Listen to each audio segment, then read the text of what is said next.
Well met, everyone. This is Founder Leroon, and I am with Fantasy Grounds College.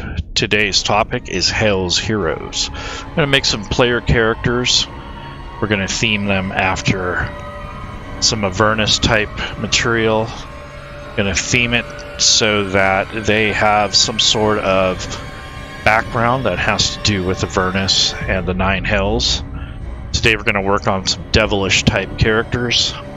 We're going to have a Cambion and all sorts of cool stuff, so stay tuned as we will be building some unique characters that are themed on some devilish themes here. We've got 3 characters that I want to build.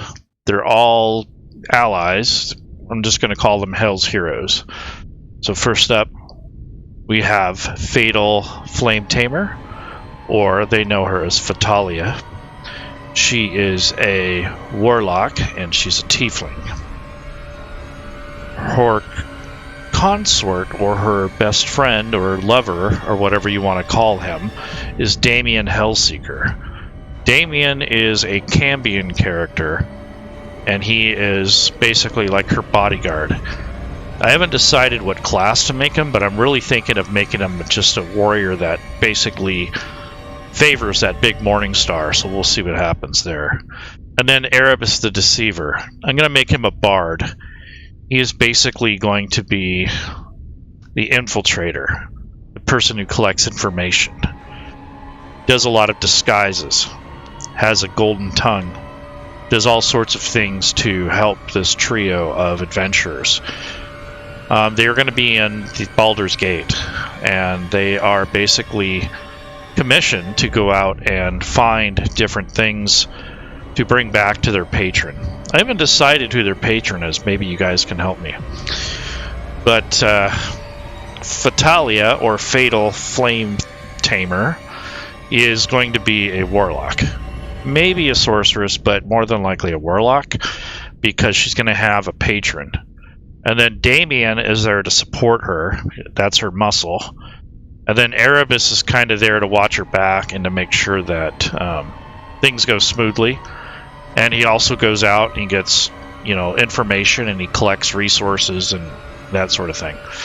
So what we're going to do is basically go through some character creation, but it's going to be more themed. So this isn't necessarily a tutorial about building characters in Fantasy Grounds, although I will explain how I'm doing it as I go. This is also exploring the lore, the background, the inspiration, all the things that go into character creation. So we're going to explore this trio of adventurers, and they're not always so savory. They can be a little bit on the dark side. But I like making characters that are a little bit different, and they're not always super good. And they probably have the, the interest of the public in mind, except for they might be a little bit more selfish in this endeavor. So we'll see what happens. But for the meantime, we're going to start building Fatalia, or Fatal Flame Tamer.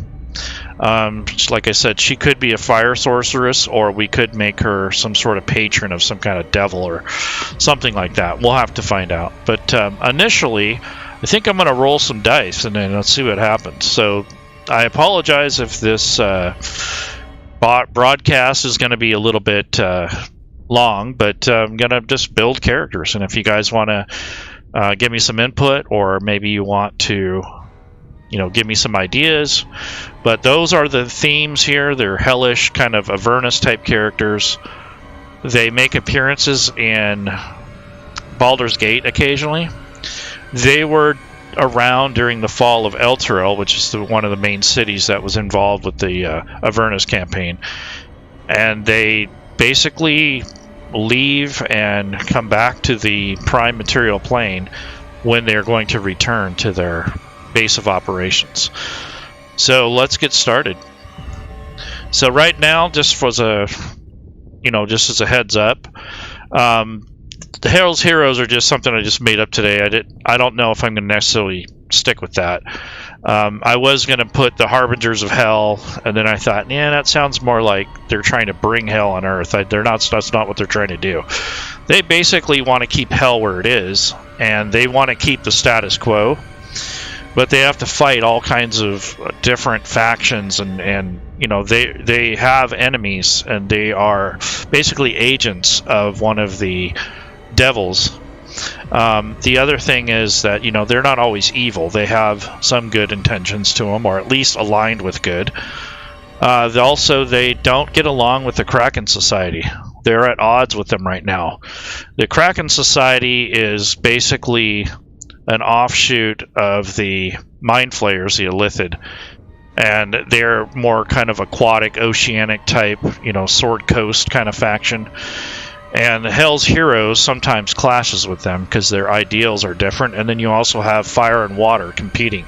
So it's kind of an elemental slash, what do you want to call it, like ideology kind of thing that they clash on. And in the end, they're all looking for Netherese artifacts, and they're looking for, you know, gateways, and they're looking for ancient portals and that sort of thing. So there's all sorts of motivations surrounding these characters. But for the most part, Hell's Hero is a trio, and you have a Cambion warrior or maybe a cleric. You have Erebus the Deceiver, who is basically like a bard or a rogue. And then Vitalia Flame Tamer, or Fatal is her street name. She is basically either a sorceress or a warlock. So I'm thinking warlock. That's just me. So you gotta think about this.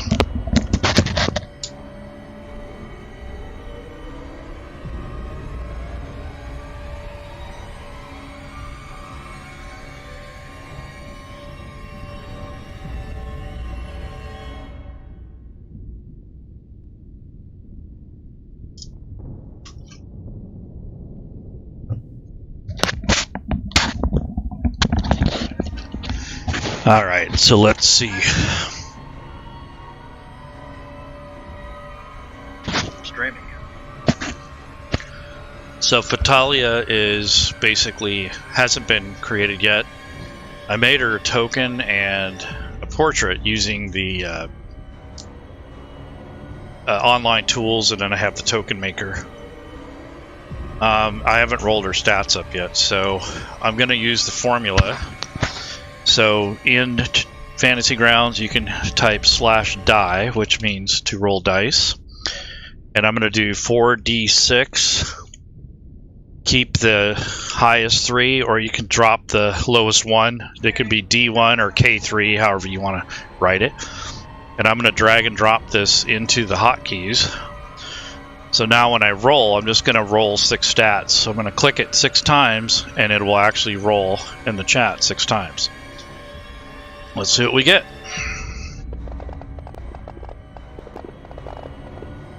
That was pretty quick. So it's not a bad roll, actually. This looks kind of like the standard array. Definitely want to put 16 for charisma. So whether she's a sorceress or a warlock, we want to definitely keep that. Probably going to put 13 for her dex. And for her lowest stat, which would be a 10, I'll leave that on strength. I think for con, I'm going to put 12. Give her, you know, a few more hit points. And then her wisdom and her intelligence are 11. That's not too bad of a roll, actually, because we haven't even added her racial abilities. So that's the first step, is to actually add your ability scores if you're using the 5th edition rule set. Okay, so that's her first amount of stats and experience for her beginning for her ability scores. So that's the first thing you do.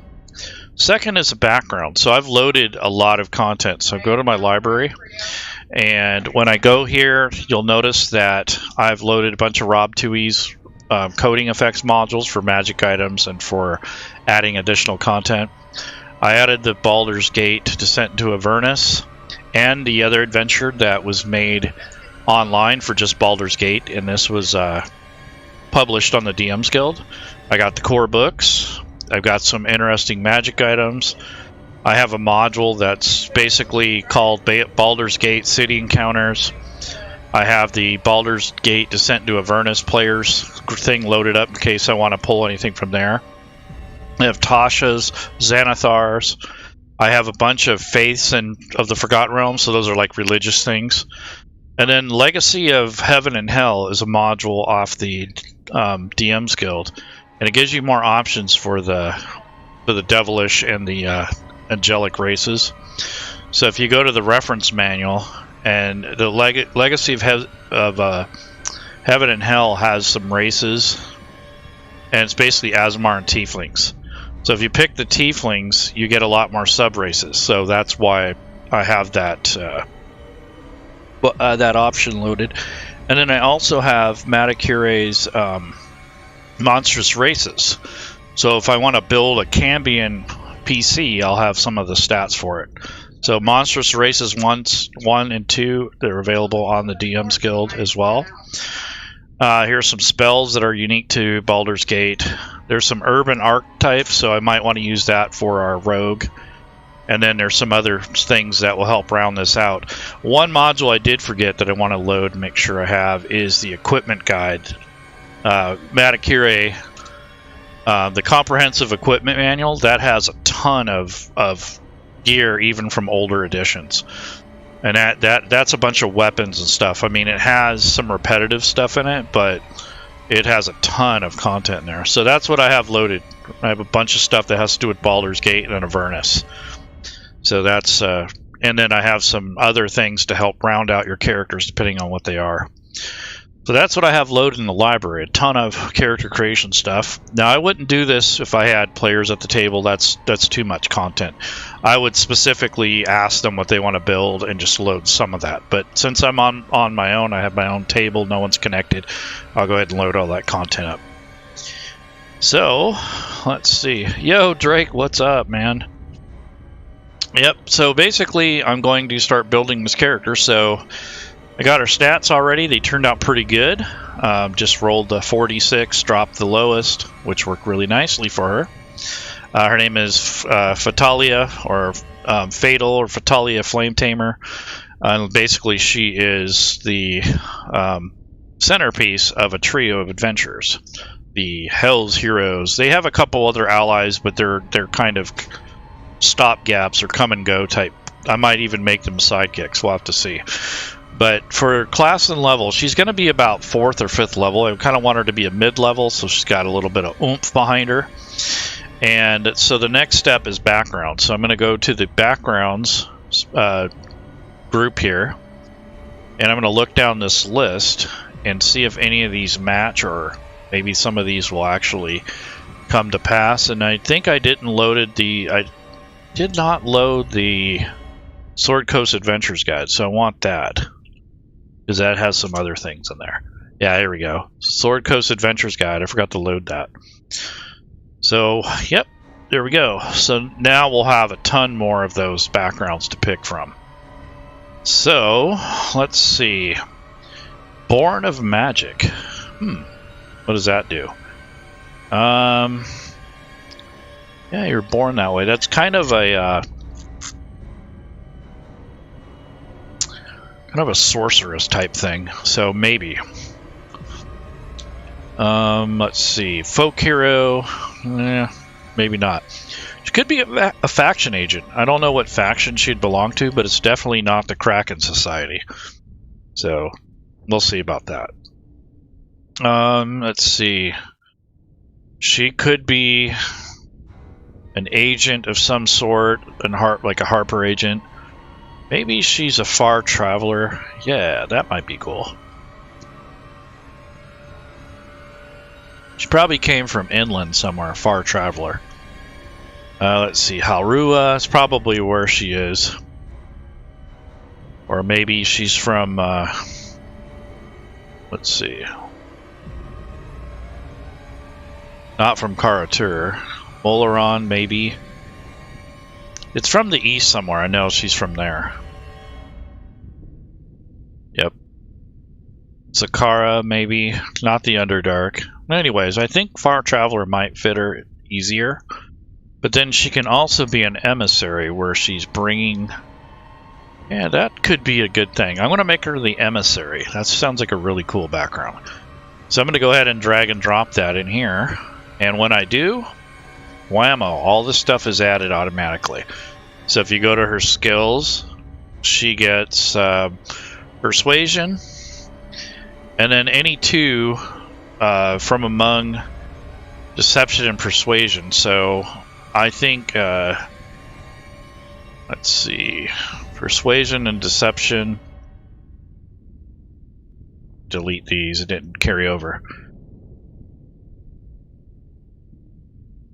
Yeah, so she gets insight, intimidation, and perception, but I want to give her persuasion. So that might be something better.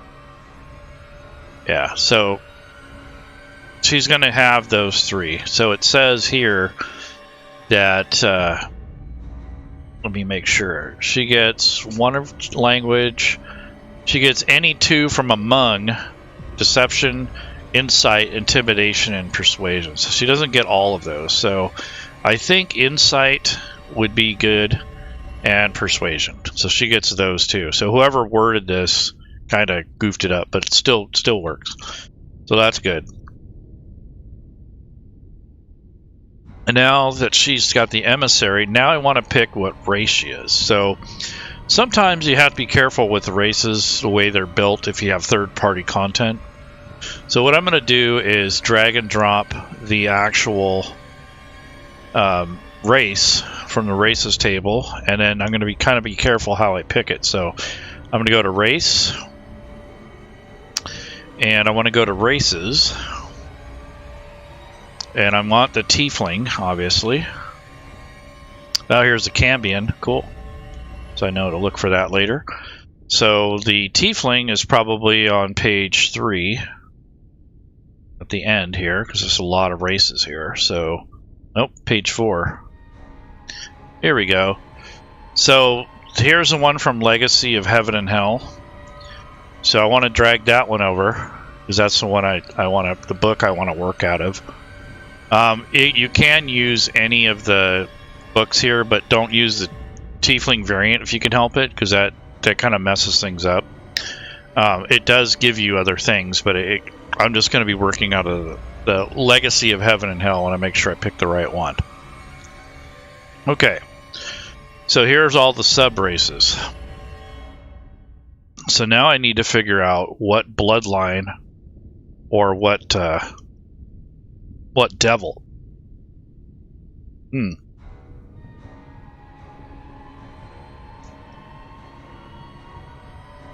See, Glacia is, you get an ability score increase.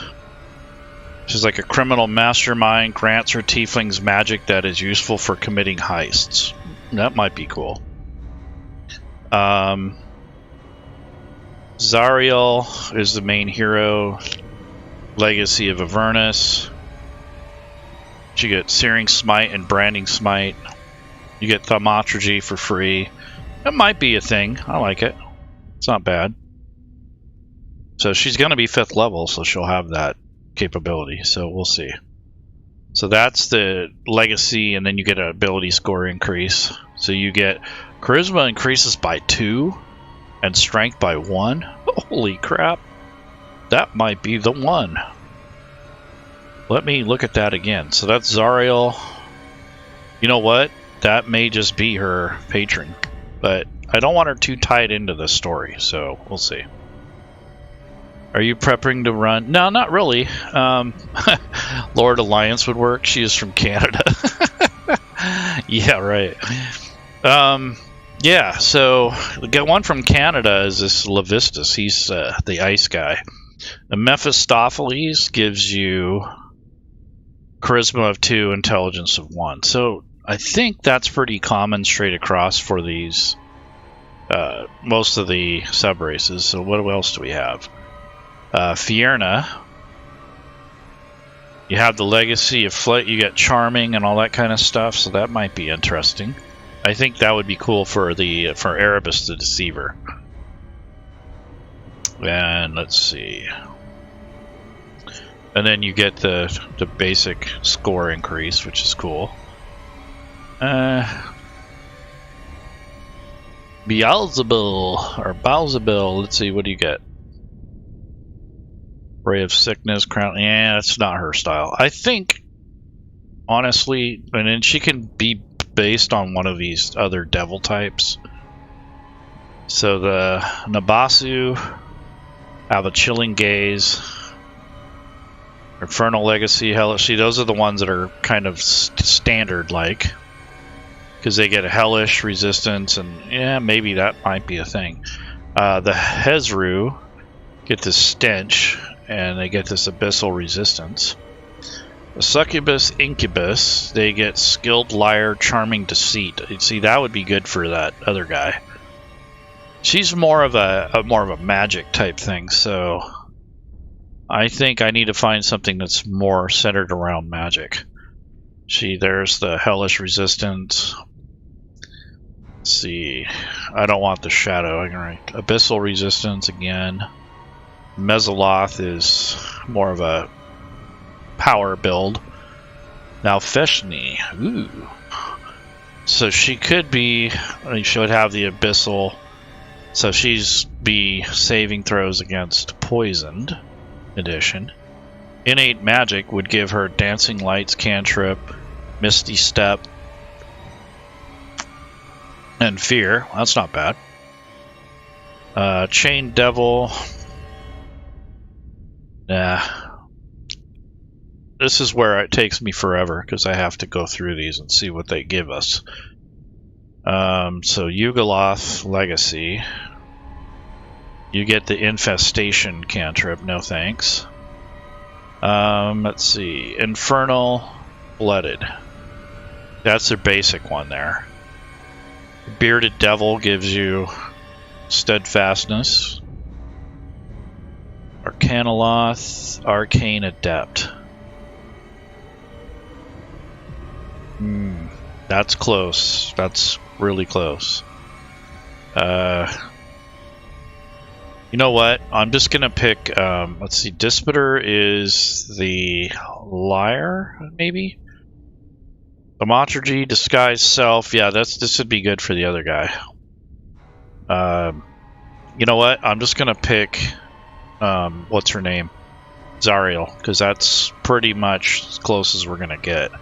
Because the Legacy of Avernus, yeah, that's pretty much what I want anyway. So, all right, so she's gonna use the subclass, and if you go to her character sheet on her abilities tab, you can see that she gets Hellish Resistance, Infernal Legacy, and then the Legacy of Avernus, and then there's some sub races in here that is linked here, so you can see which one you have. So that's her sub race. And she can demand an audience. Huh. That's cool. That must be from her background. Or it's one of her features anyway. So oh, because she's an emissary. There you go. So that's her background, and she's based off of whatever Zariel's based on.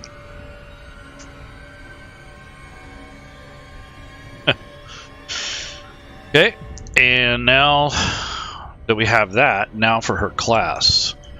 So I want to take and grab the classes banner, and I want to make sure I give her Warlock, because there's an Urban Warlock. That's cool. Pseudo Dragon. Yeah, that's the Urban. Here's a Sorcerer, a Warlock.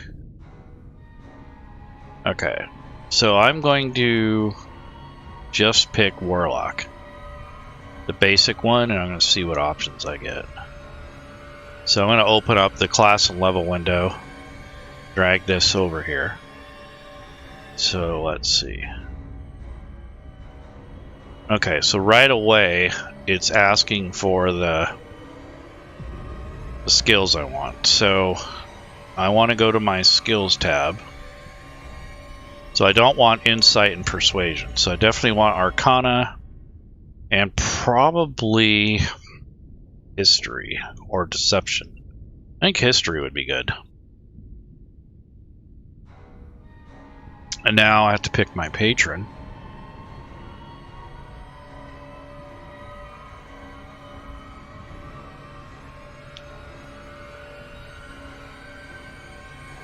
It's kind of weird, but I guess it would be kind of like the Fiend. Let me see what that is.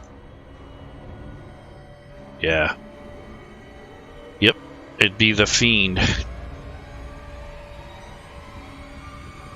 That's the closest one.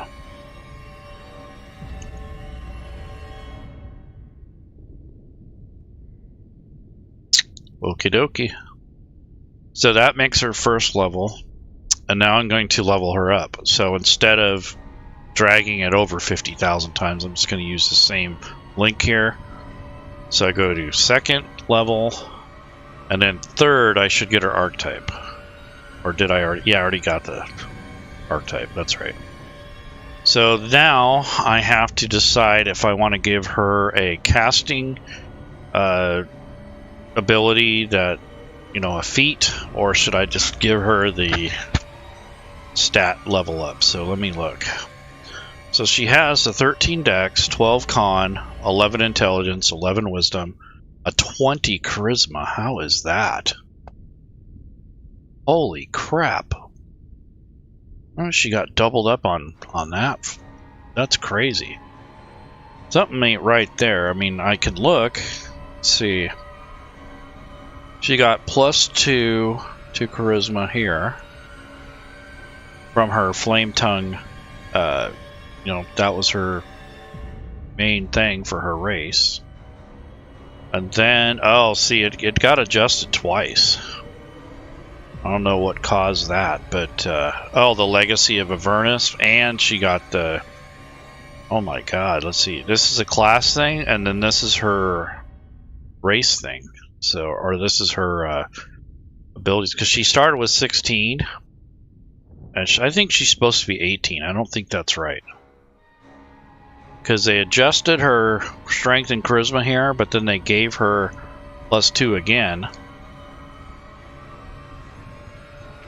Yeah, I think it should be 18. That does not look right.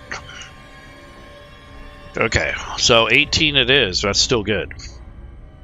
Now I have the choice if I want to increase these. So if I did, I'd probably do 1 on dex and 1 on con.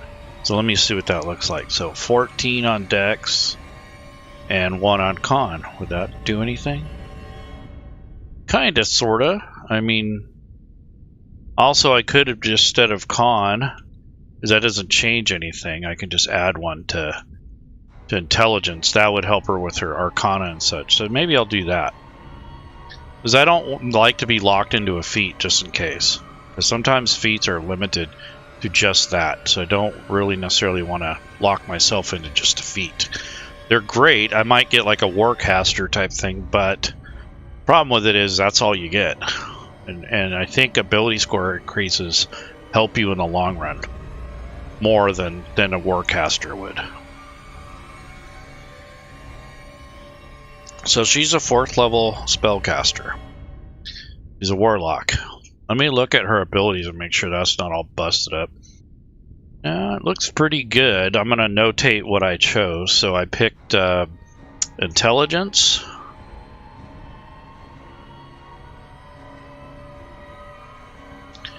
And I picked, I think it was dex. So that tells me, or the game master, what you chose. And then for the here for the sub races, I went ahead and picked, what's her name? That was based off of an actual name. It was Azariel, so don't worry about that. Pack Boon, Eldritch, Invocations. Yep. Okay. And then I have Hellish Resistance. Here's the sub races again. So Azariel is her, kind of like her patron, I guess. She gets Infernal, Common, and I think I'm going to give her Abyssal because the Blood War. It's something that goes on and on, so it's another thing they're involved with. So they will stamp out demon worshippers and witches and that kind of thing. Things that get their powers from the demon side of things. So Abyssal sounds like a really good... The only other thing I can think of is Fae, or maybe Sylvan or something like that, but I don't see her doing that. So I think having the language of her opposing factions may be a good thing for her. Okay, so that's that. Alright, so let's take a look at... Okay, so she's done leveling up. So she's level 4. She's a warlock, female warlock. Fatalia, or Fatal, is what they call her on the streets. The main streets of Baldur's Gate. And then she has her allies here that I'm going to make shortly. So basically now she has 1, 2, 3. So she has 4 skills. So you always want to check that at level 1. If you don't have 4 skills, probably something's broken. Now if you have more, that's okay. But if you have less than 4, then you doubled up somewhere. In this case, I don't think she has. Ability scores, adjustments, we've already done that. She can demand an audience. Dark One's Blessing, so it's starting at first level. When you reduce a creature to 0 hit points, you gain temporary hit points equal to your charisma modifier plus your warlock. So that's from the Dark One. I thought she had otherworldly.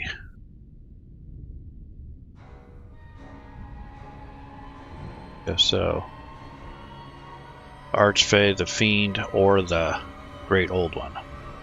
Huh. Something seems a little broken here, but oh well.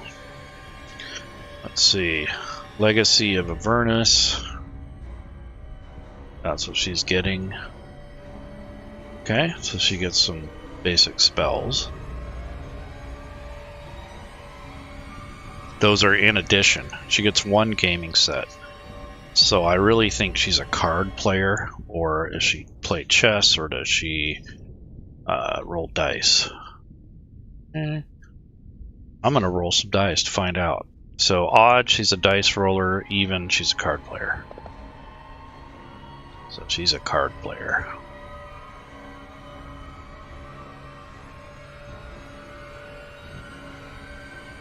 She's a type that's intelligent or calculating, but she likes to bluff. So hers is going to be based on charisma. So when she plays cards, she can bluff really well. So hers is more like a performance than it is strategy. So that's why I put it in charisma based. It could be, you could change the role depending on the situation, but for the most case it's charisma based. So in her inventory, I'm going to grab some items. She already has her starting equipment for her actual class. I just got to get her a few more things. So I want to get her a playing card set. So playing card set. And here's some marked cards too. I like that. So I'm going to go ahead and put that there. And eventually I'll get back here to organize. But she has a crossbow, which is fine, and a light crossbow. And she has 2 daggers and a quarterstaff. So that's pretty decent for a warlock. And then she has leather armor, which is cool.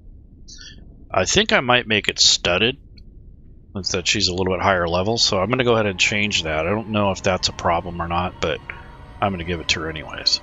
So I'm going to go to studded leather. That just gives her 1 more point. Studded leather right here.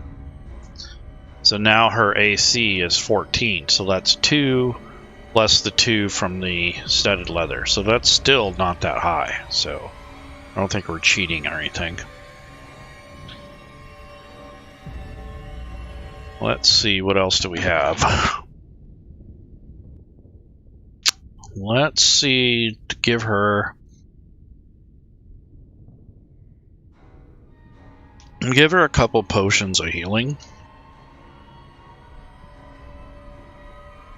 Even though we're not really in a game or anything, if I want to use her for anything, she's ready to go. So potion of healing. And then I'm going to give her 2 of those maximum.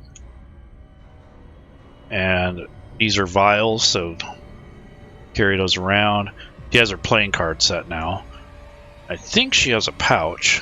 Does she? No. Wait. component pouch she does, but she doesn't have an actual pouch, so let me get her one of those. So she probably has a little leather satchel that contains all of her specialty items for her spell casting. And I'm going to grab her a regular pouch. So in the regular pouch is going to be the potions, the playing card set, excuse me, and she has a case for her crossbow bolts. So next to crossbow bolts, I'm going to type case. And then she has, like I said, she has studded leather. She has a bag of sand and a book. It's probably an arcane book, so I'll just put a little note in here. It's some kind of arcane wizardry type stuff that she's reading about. Maybe she's trying to improve her understanding of magic.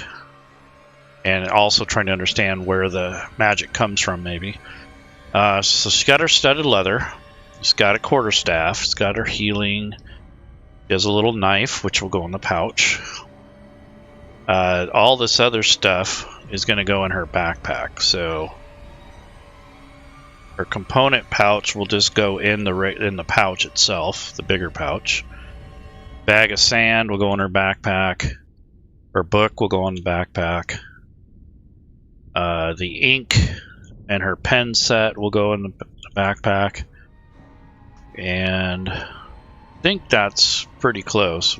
And now I need to get her background equipment.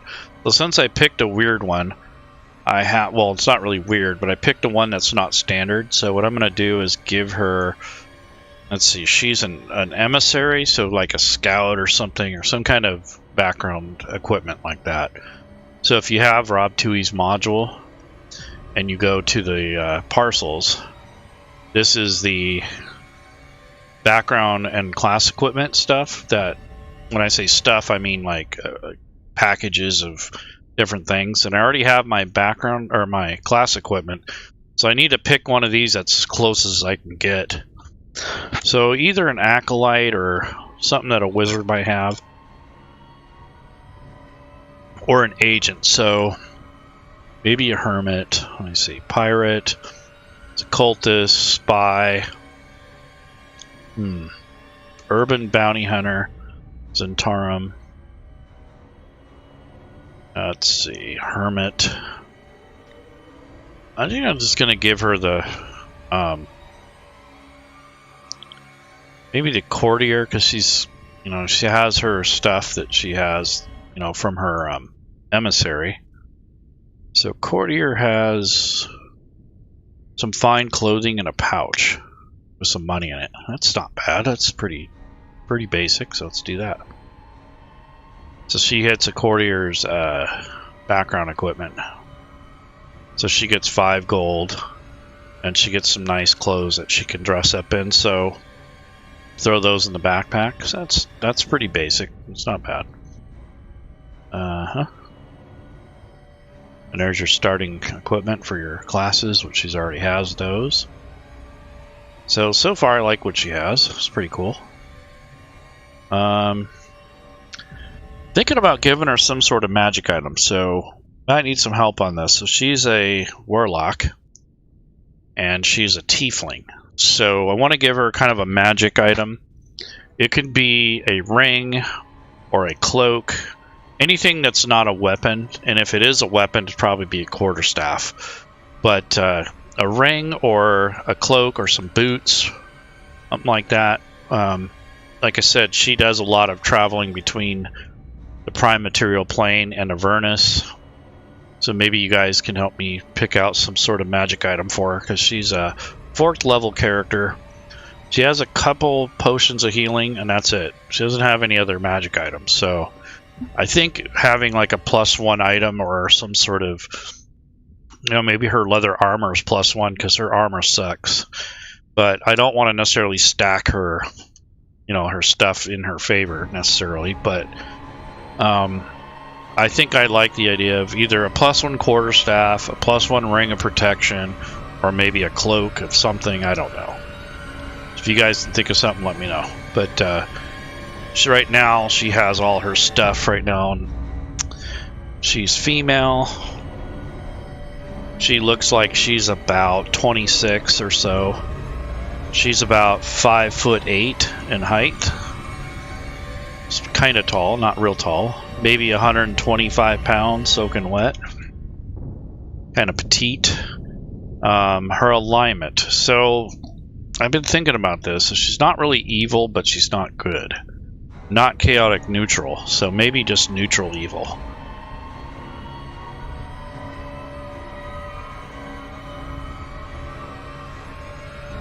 I don't see her being chaotic evil. And her deity is going to be her patron, so I will look at the books, the Faiths of the Forgotten Realms, take a look at that. See what the tenets are of her fate, but that's also her patron, so it's kind of like almost like being a cleric.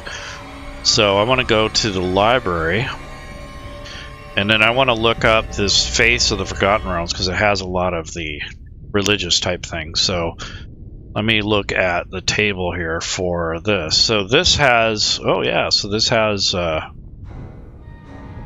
Osmodius. These are events.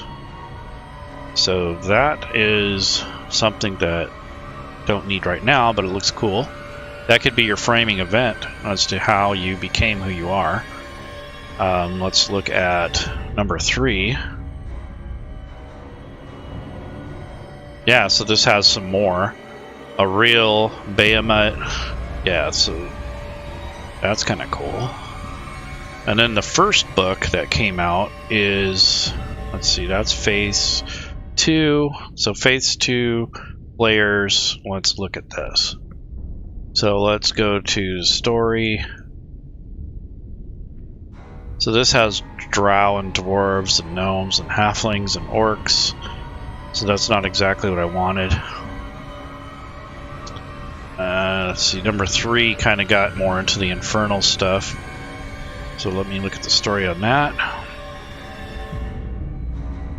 Yeah, so this is more like monks, rangers, bards. Let's see. There is a warlock, a patron of Levistus. I have to think about that. And then number 1 gives us some of these basic ones that you see throughout the realms.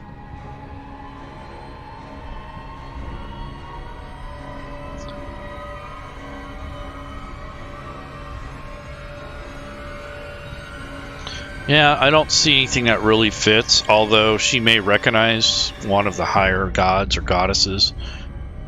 So, I don't know. I have to think about this, but I think for right now that Azrael, or whoever her patron is that's going to be who it is. So, or Zariel, excuse me. So that's going to be her, who she kind of worships, I guess. And she's already benefiting from that, so I don't see why she'd, you know, have a patron of one god and then turn around and worship another. So Azrael is basically her working deity, which is cool. And then I'm going to grab the personality, bonds, traits, flaws from the emissary table. So basically, I'll look at that and see which fits her, but this is a background information. And for the table of emissaries, we can pick which type of emissary. Let's see what the role says. So in this case, espionage. Like it.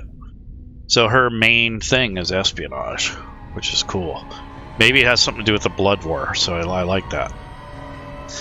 Okay, so her main thing is espionage. So that's part of her mission. Let's see, personality traits. So she's very important. Everyone should treat her well. My people's culture is clearly superior to others. I can learn things from other cultures which will help my people. I collect mundane customs of foreign countries like trophies. I share the customs of my people every time I get a chance. I love to share. Yeah, I kind of like the one where she collects the customs of other countries. That makes sense for her, being that she's into espionage.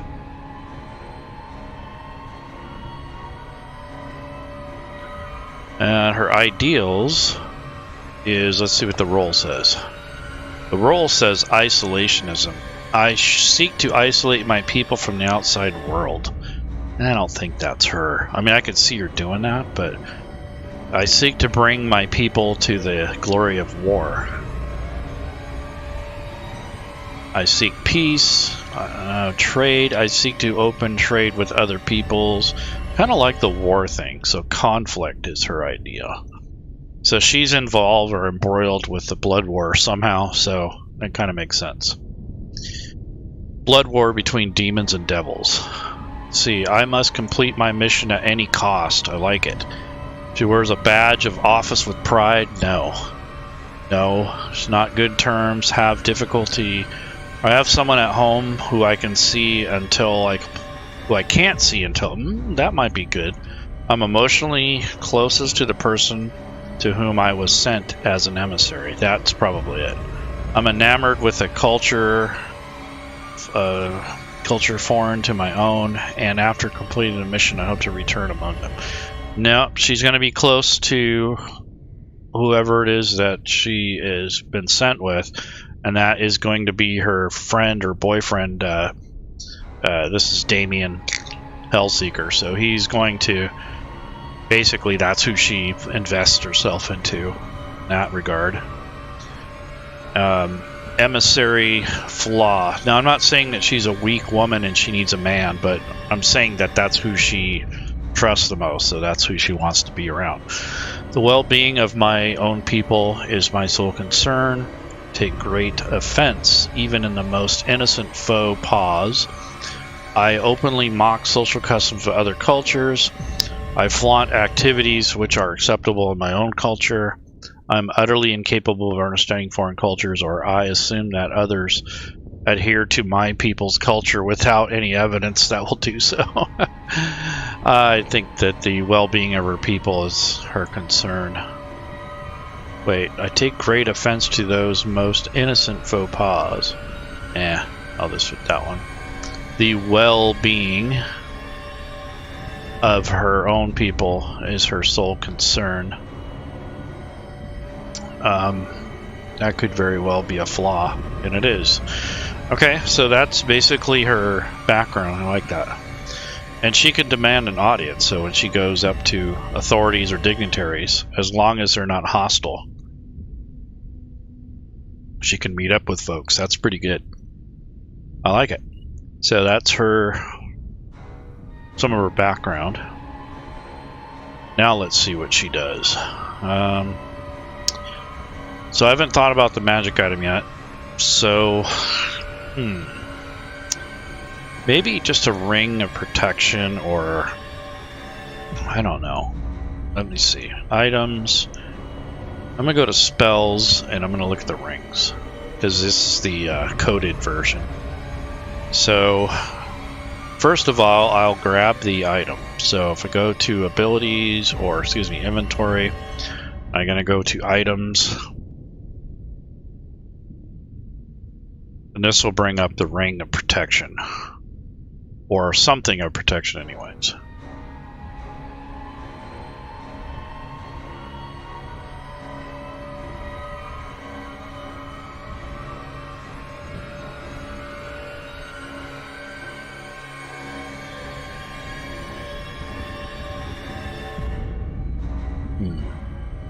Ring is rare, cloak is a... Yeah, you know what? I think you're right. Cloak may make more sense.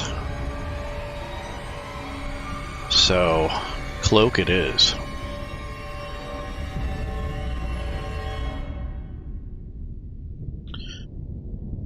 Okay, cloak of displacement.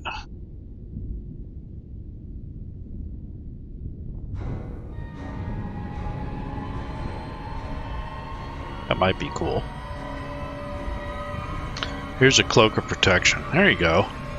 This is basically to soak up some damage, so that works. put that in our inventory, make sure it's identified, and I want to see if it adjusted her. It didn't do anything to her armor class. So what I will do is I will put this in as a spell for Rob's modules. So if I go to the Actions tab, it's already there, which is great. So that is perfect. Potions of healing. There's her Tiefling stuff, her Tiefling variant stuff. See, she doesn't get both of these, so that needs to go away. So I'm going to delete this group here. I think that's where it doubles up. I think I was supposed to drag the actual subclass instead of just letting it pick it, because that would have avoided the doubling up. So I might have to remake the character, but we'll see.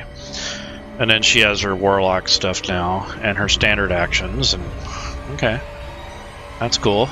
So yeah, if I put this on, if I actually enable this effect, it'll do what it's supposed to do. So that's cool. All right, I like it. So a cloak of protection, wing boots. Yeah, no thanks, Drake. I'm gonna change her quarterstaff to two-handed because that's how she usually uses it, and the crossbow is going to be two-handed. And I'm going to have 20 of those light darts or whatever, and then 2 daggers. So she's set there. She's got all this and that. Now I just got to pretty much pick spells and maybe a couple more items. So she has a lot of cool stuff. I like it. And her magic ring. She's wearing the ring, or the cloak, excuse me. So she has that on. And then she has her daggers, pouch belt, pouch. Oh, she has 2 pouches now. How the hell did that happen? Okay. No pun intended. How the hell did that happen? Hell's heroes, I say. Alright, so this is her background stuff. And she's not playing in Adventures League, so we're back to the Actions tab. So now I just want to grab her spells and some of her other stuff. So I close her friends for now and move this over, and let's go ahead and grab her some spells, some Warlock stuff. So if you bookmarked her Warlock, which I should have done, it's in here into her class and level area, and you want to bring that down and bookmark it. So when you're leveling up or such, especially as a player, you're able to access that quicker. Same thing with her race and her background. If you wanted to get more information on that, you'd bookmark those too. But the main thing I wanted was the class. Then you stretch it out so that you can read it. It's not just a big narrow strip. She's 4th level, so her proficiency bonus is still +2. She took her ability score improvement. She gets 3 cantrips. Her spells known total is 5. She gets 2 spell slots. And then she gets, they're at 2nd level. And her invocations will be 2 as well. Her slot level will be level 2. So that's cool. She gets 2 spell slots, 5 spells, 3 cantrips, plus whatever bonus spells she gets from her background. So that's not bad. Usually if you pick the right combination of things, you'll have plenty of spells. You just don't have a lot of spell slots. So I'm going to go ahead and start adding her spells.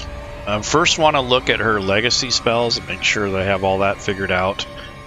And she has her hellish resistance. So let me get out of the edit mode. Go to, let's see. For preparation, you would have, she has 2 potions, and change that to once. You don't have to worry about the cloak. Don't have to worry about these, are already set, so just leave that. Now I go to combat and actions, and she would have her her hellish resistance, and her infernal legacy. She knows the thaumaturgy cantrip, so I'm going to go ahead and grab that from the Rob 2E spell effects coding. Excuse me. So 5E effects spells.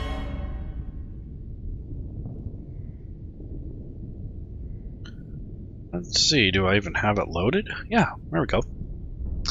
Okay, so I'm just gonna search for it. So she gets that free, so that's not in addition. I mean, that's in addition to what she normally gets. So that's a free bonus, freebie. Okay, and now she gets 3 more. So I'm gonna pick 0 level, and then I'm gonna pick the source, being a warlock.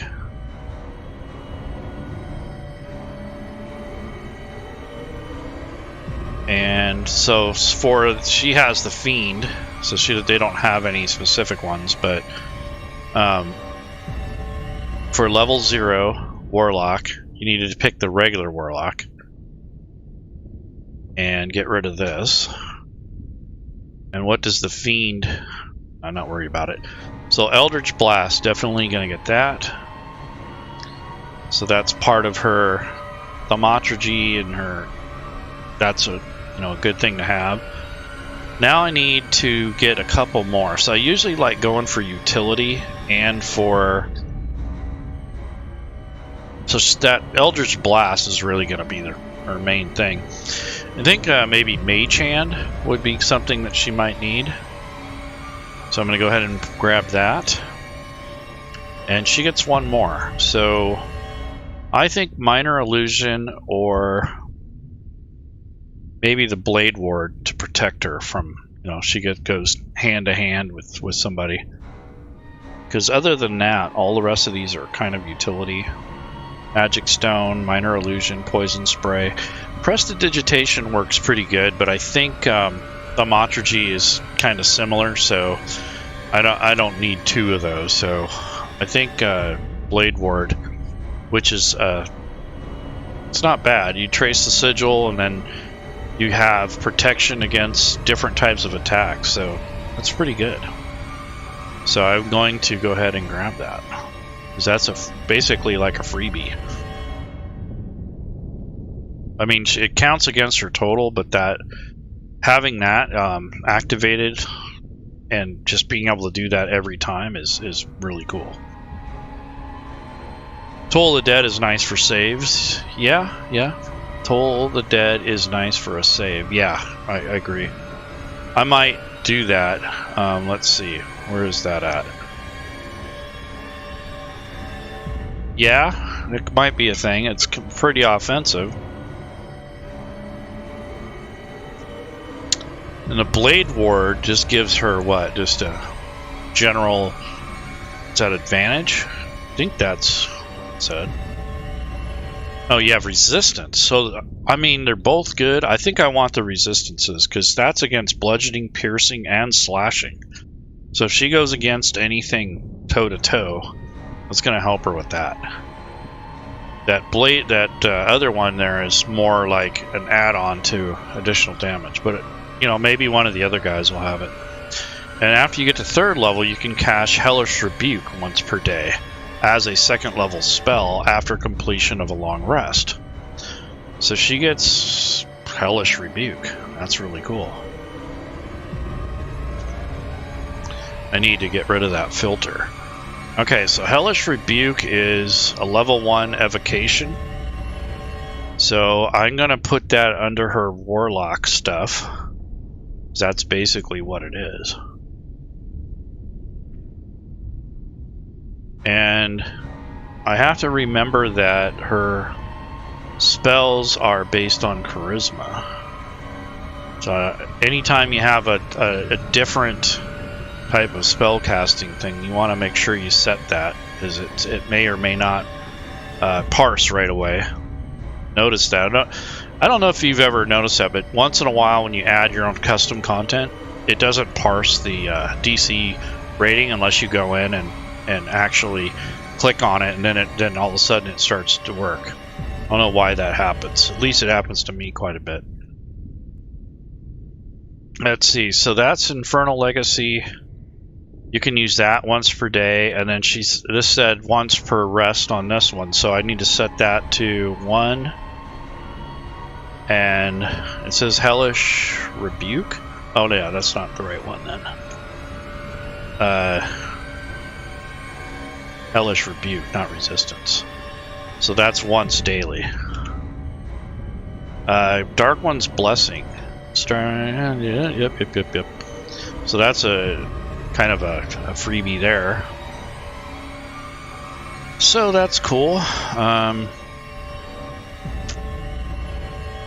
Hellish Rebuke is cast at 2nd level too. So it says you can point it. You must make a save. If you use a spell of a 2nd level, your damage increases 1d10 for every slot. So I need to change the damage on that. So right now it's set for, let's see. Yeah, it's 2d10, so I need to change that to 3d10. So I'm going to grab another die and drop it in there. So that's a pretty hellish rebuke there. I wouldn't want to be that person for sure. Whoever gets blasted by that is going to think twice.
Alright folks, if you're just tuning in, this is Founder Labor in Fantasy Grounds College, making a trio of characters called Hell's Heroes, and there's 3 different characters here.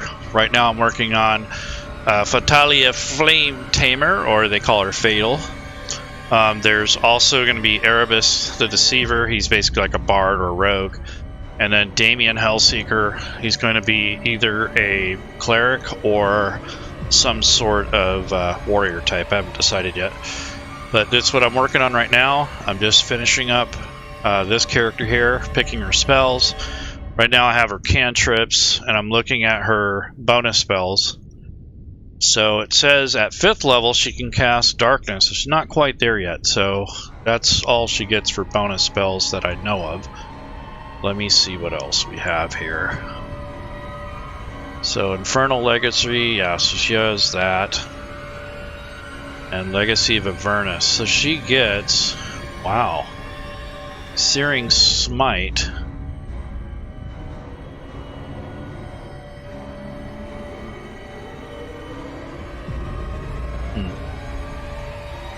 So Searing Smite is one of her bonus spells. So it might be too much that I already have some of these, but I don't know yet. But Searing Smite is part of her heritage, so that's her racial thing. So that would be her Tiefling things. So she has Hellish Resistance, Infernal Legacy, which gives her the Thaumaturgy, and the Hellish Rebuke. But then she has the Searing Smite too, which I think might be a little overkill. But let me take a look. I mean, it's not the end of the world, but I think she might have to give up the Hellish or Infernal Legacy, which is the Hellish Rebuke. So, because she basically picked her patron to be Azrael, so that's what Azrael gives them. Is they give them Thaumaturgy for free, which she did already get, but I don't think she gets the Rebuke. So I can get rid of that. So pretty sure that's more than she's supposed to get. So that goes away, unfortunately. But she can get the Searing Smite. It's probably cast at 2nd level, so it's probably not too bad. So let me get... It's like the Paladin spell, so let me get the spell.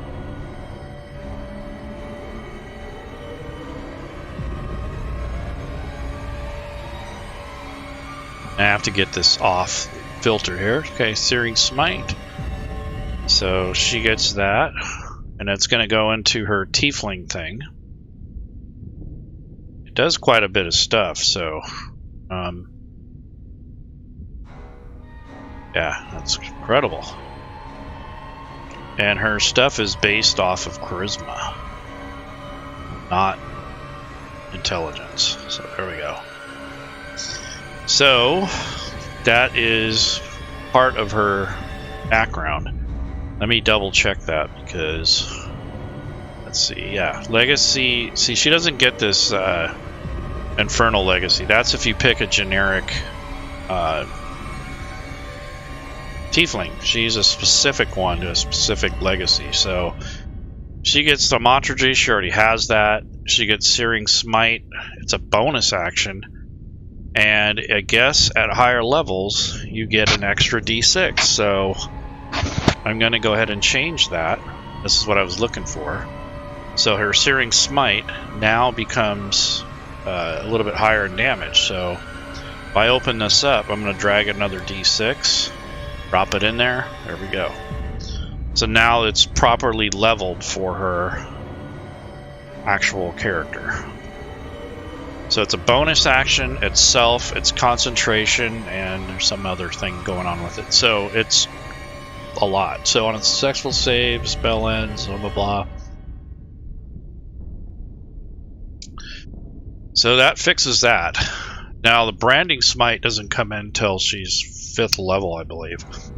So that's something that she'd get later. Yeah, 5th level. So you get the long rest when you do the Searing Smite. So I need to set that up in the preparation. So she gets 1 after the daily use. That's what it says here. Regain after you finish a long rest. The cantrip you can do whenever you want. Here we go. So that's not too bad. I'm glad I caught that because yeah, Searing Smite's a bonus action. According to the description. Yeah, Eldritch Blast needs to be changed 2 dice. Yeah, correct. I gotta go in. I still haven't even picked my invocations yet. So it's kind of why I'm picking a Warlock, because they're a little bit more complex to build. So I might become Agonizing Blast at that point. But I'm still picking my spells and making sure I get in the right bonuses and that kind of thing. So now I need to go and look at a few more spells. So I get 5 spells total. I can know up to 5. So that's all with all the bonuses and everything added in, and I've already done my cantrips. Now I need to go in and start actually picking my spells. My spells, does that make sense? So now I need to delete this search criteria, go back to the Warlock, and I need to look at what they have. Warlock. Is there something of the Fiend? Ooh. So this is what the Fiend offers. What's all this about? So that's what I picked for my Infernal Legacy, or not the Legacy, but the Patron or whatever. So let's see what this says. So I need to look at the Fiend. Where's that at? See, there's the Dark One's Blessings. See, this is where I don't... this character looks broken because I didn't pick the... See, here's the Fiend. And when you pick the Fiend, you get some features. So you get an expanded spell list.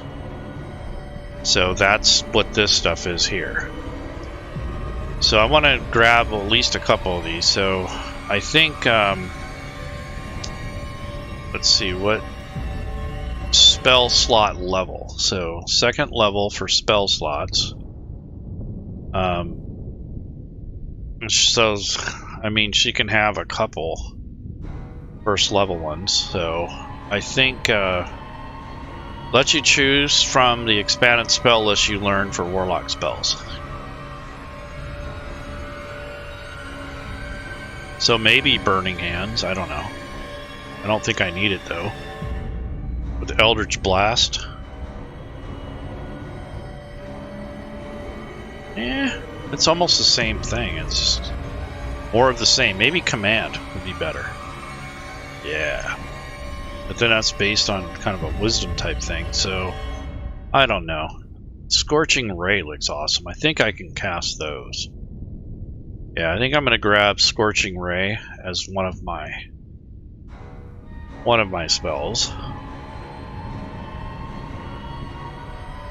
And it's cast at second level. So that's the thing you gotta look for is, you know. No, I can't do Scorching Ray. I think it's too high of a level for me. Well, I'm level 4. I don't... Let me see something. So I get 5 spells known, spell slot levels 2. Slot level is 2. Yeah, that's a... Scorching Ray is second level, so yeah, I should be able to do that. Yeah, so Scorching Ray.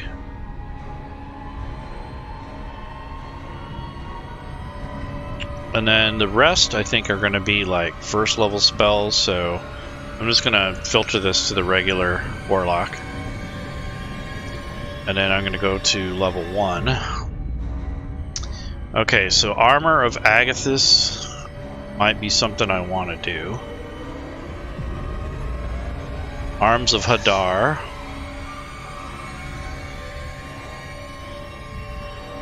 Be something cool. Cause Fear, Charm Person, Comprehend Languages, Expeditious Retreat. That actually might be good. I think I will pick that. And then there's the Hellish Rebuke, so I'm definitely going to pick that anyways. That's a cool spell. So there's 4 spells right there, or 3. Oops. Get rid of this. Scorching Ray twice. And then Hex is definitely one of them. So that's Hex. 1, 2, 3, 4. Witch Bolt.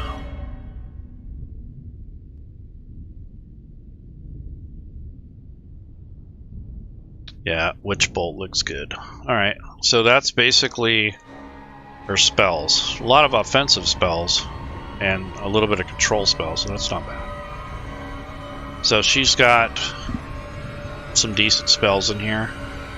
Now I need to look at her Eldritch invocations. So those add more stuff.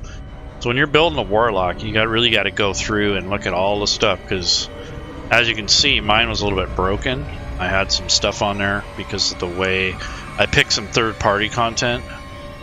So the Eldritch invocations are things that, you know, that get Eldritch Blast.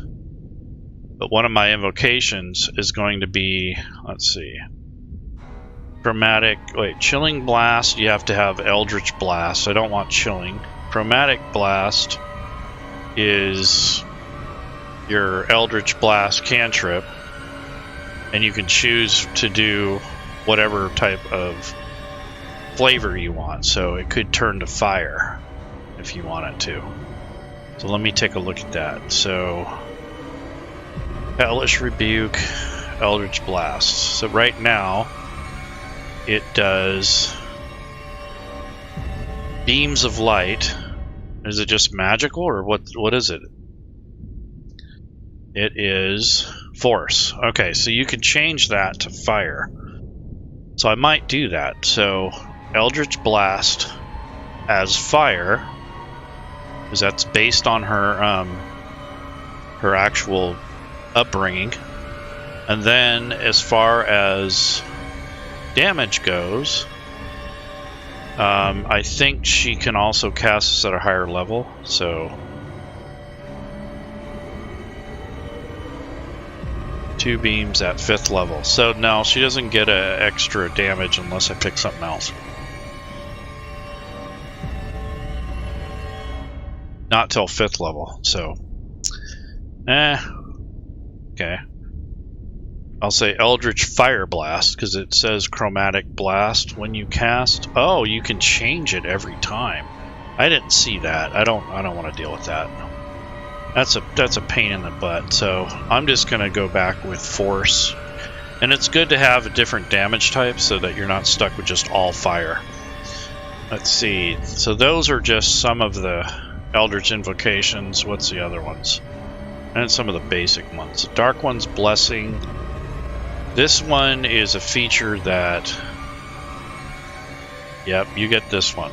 So let me look at that, because that goes to my Warlock ability. So that is part of my Warlock stuff, and it's there already. So yeah, there's temporary hit points there. That's awesome. Okay, so that's good. That's already dealt with. I don't have to worry about that. Let's see. So expanded lifts from the Fiend, already got those spells looked at. Otherworldly Patron. See, I don't have an Otherworldly Patron. I don't know why that's on there, because I have the Fiend. So let's see. Eldritch Invocations just by additional Warlock spells. Alright, so I get to pick some of these. So Agonizing Blast is going to be what that's going to turn into. Instead of messing around with the type of damage it does, it's going to do some agonizing amount. So now Eldritch Blast becomes agonizing. And then in the spell itself, in the properties, I'm going to go up and change this. And what it does is it gives you your charisma bonus. So if you look at, you can add your charisma modifier to the damage. So I think mine is 3, which I'm just putting in the bonus. But I think if you put in stat, I think that will do it too. So if I go to charisma, it should add, yeah, so it's 1d4 force. Yeah, I did have a +4 because I have an 18 charisma. So yeah, 1d10 plus force isn't too bad. So that's one of my Eldritch invocations. I get 2 of them. So then there's some other ones like, let's see, Armor of Shadow. You have to have mage armor for that. I don't have that. There's Beguiling invocations, Bewitching Whisper. Some of these are higher level too. Where's the Pact of the Chain feature? So far I only have one. Oh, okay.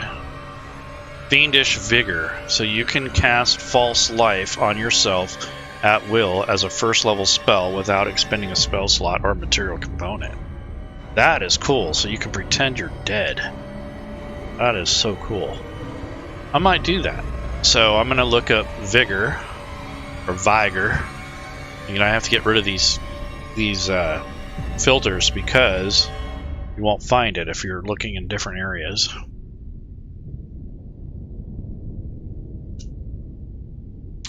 Huh. So what was it called again? Fiendish what? Fiendish Vigor. Oh, it's False Life, that's what. Okay, so False Life. Oh, you even get some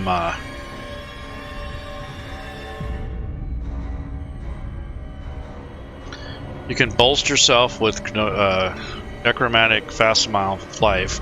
You gain 1d4 plus 4 temporary hit points for the duration. So I like it.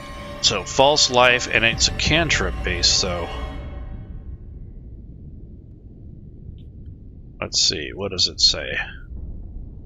It says you can cast it at first level without spell slots or material components. So I think I need to move this down to my Warlock stuff and then get it out of here, because it doesn't work exactly the way it's supposed to. Okay, so then it says that you can use a spell slot, or you can do it without a spell slot, so that's cool. So I can cast it no matter what, and it doesn't take any spell slots. That's really cool. So that's my second invocation. So Dark One's Blessing and False Life. Where did that go? Okay. False Life goes in my Warlock stuff. There we go. Okay, so I got a lot of cool little things. So that's from the Fiend, and then the other is just a generic one. And this didn't take anything really special, but Eyes of the Runekeeper is kind of cool. So those are my Eldritch Invocations. So I've got my spells, I've got my Eldritch Invocations. Now I want to go through my spells and make sure I have them leveled up properly. So if I go to here, this doesn't really do anything. I don't have to worry about that. Agonizing Blast has already been dealt with. And you get 3 beams at level 5. So this one, you can spell creates more than 1 when you reach higher levels. 2 beams at 5th. So when she gets to 5th level, she's going to be a badass.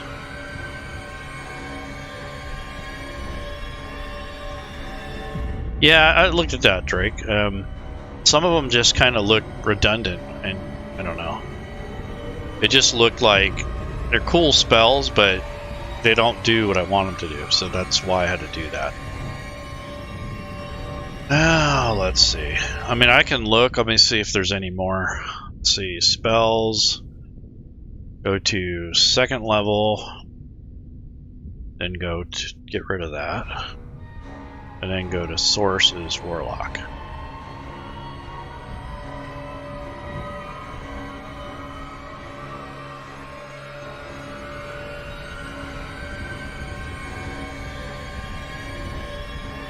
Yeah, maybe Misty Step might have been cool.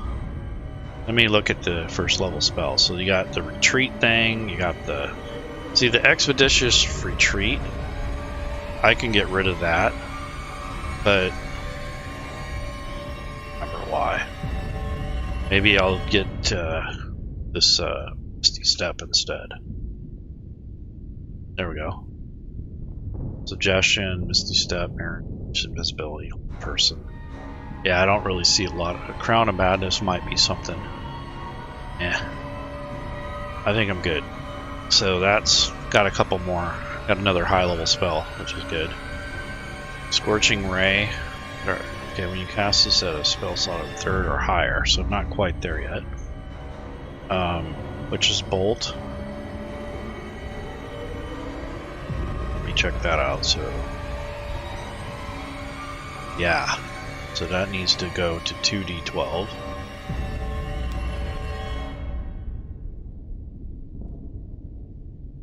Double check that.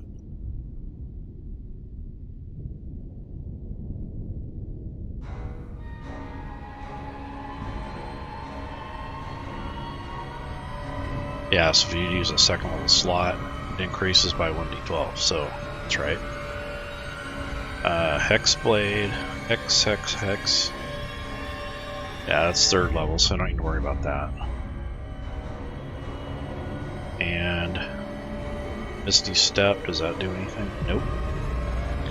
Searing Smite, we've already dealt with that. So if you use a 2nd level slot using a spell, the initial extra damage dealt by the increases by 1d6. I think I already dealt with that.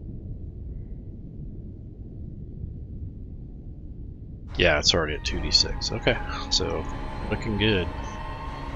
Hellish Rebuke. that comes off my Warlock thing. But it's now a spell, so I need to look at that. 2d10 fire, so let's see what that says.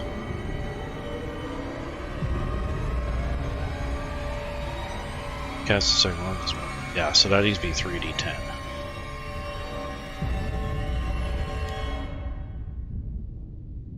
So that's just a spell now, not a special ability.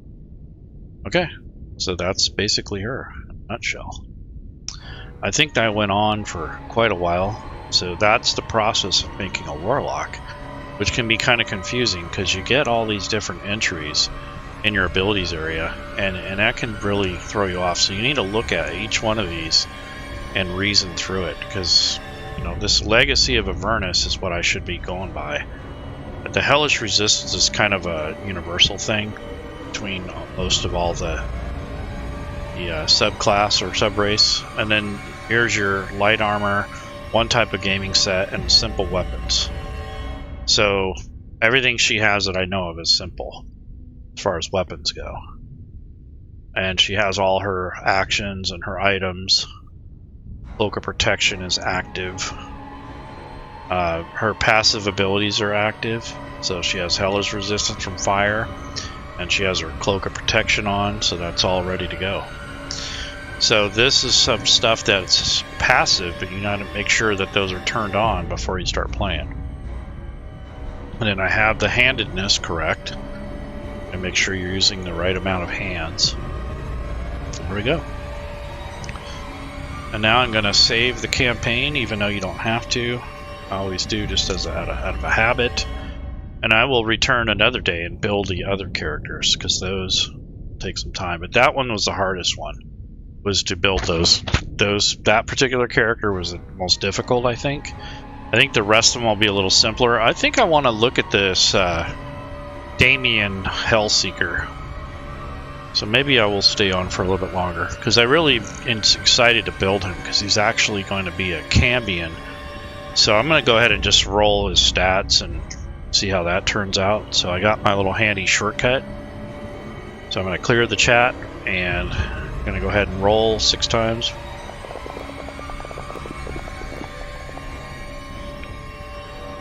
Not bad. Look at that. Very similar to 1, 2, 3, 4. Yeah. Okay, so Cambion is going to be more wisdom and strength based, I believe. So I'm going to go ahead and drag the 16 into his strength.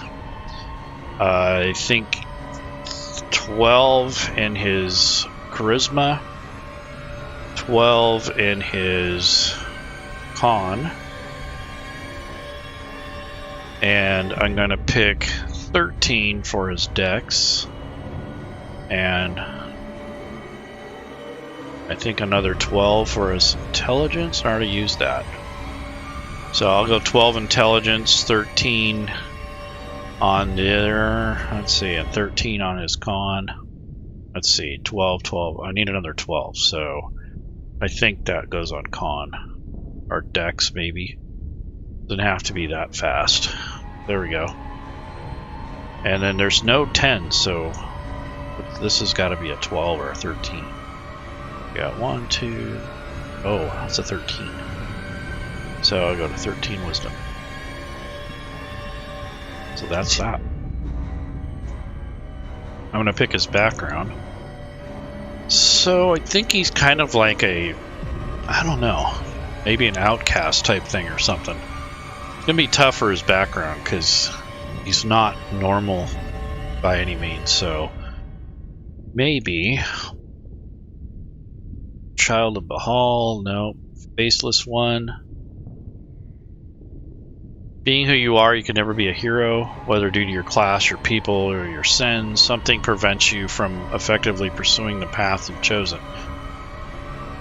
So, a faceless adventurer, adventures behind the mask of public persona.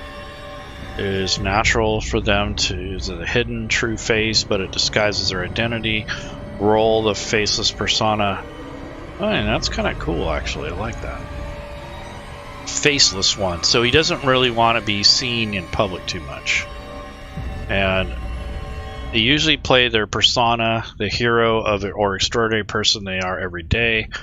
It's all a facade, though, a part of them expressed to an extreme. To define a persona, feel free to choose the characteristics from the background. Huh. I don't know. Disguise kit, costume, it's like a superhero.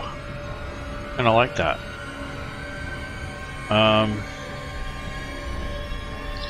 You've left your old face behind, taking a new persona, becoming something more.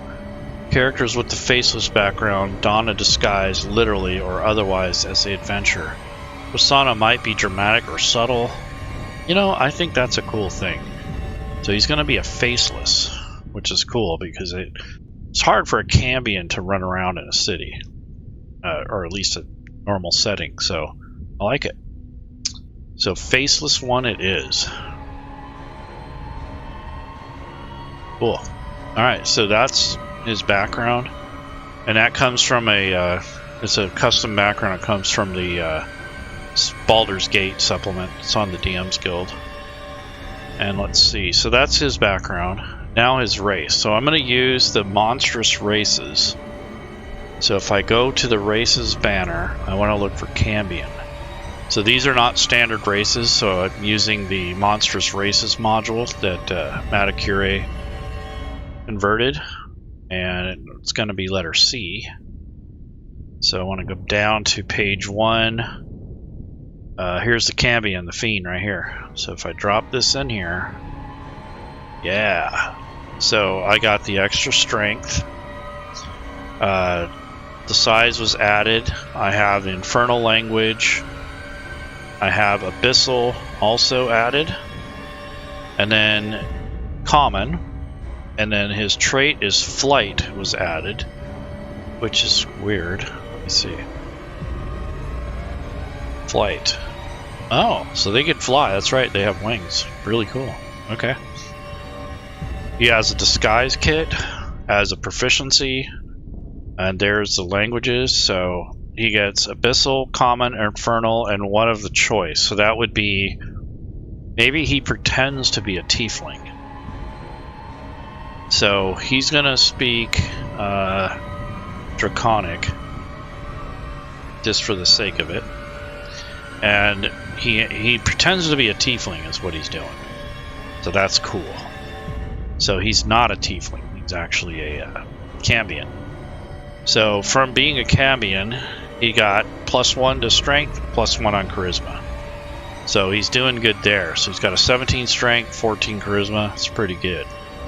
Disguise kit also. So if I come to his skills and I'm gonna update this, I'm gonna add the disguise kit. So it's gonna be tool, disguise kit, because you're proficient with it. We're making disguises, and it's going to be based off of charisma, and his bonus isn't too bad, so that'll work. So he has a way to disguise himself to look more like a tiefling, so that's a little bit more acceptable than just a Cambion. And from being a Cambion, his creature type is a fiend. He has fiend magic, so he knows firebolt. And when he reaches 3rd level, he can cast Charm. And then Charisma is the spellcasting ability, so I have to remember that. But that was cool. And then he got the Disguise Kit as part of his background. So a Faceless one is going to be more like a, you know, kind of a deceiving persona. So he may just act like he's a tiefling, but he's not. And let's grab his levels, or his actual class. So we have to think about this. So if he's a warrior or something like that, then I want him just to focus on one weapon. If he is a cleric, then I might invite it to be like a cleric of a fire elemental or something like that. But I think it's getting to be a little bit too much. I think just a base fighter would be good for right now, until I know what archetype. So I'm going to go ahead and maybe he'll be a hex fighter or something like that. So I'm going to go ahead and just grab the fighter background, classes I mean, and Gonna go up to...